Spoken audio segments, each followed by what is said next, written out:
This is how to deploy Node.js backend on Vercel. From your dashboard, click Add New, select Project,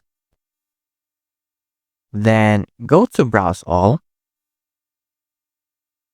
scroll down, and you can see here on the left-hand menu, Backend. So just check this one. Then scroll down, select Node.js serverless function, then click Deploy, select your Git scope, then name your repository, and just click Create.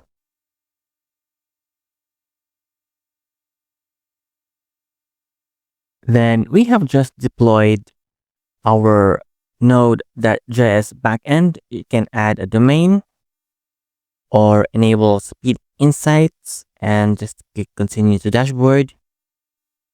Then you can find your repository on your GitHub. So this is how to deploy Node.js backend on Vercel.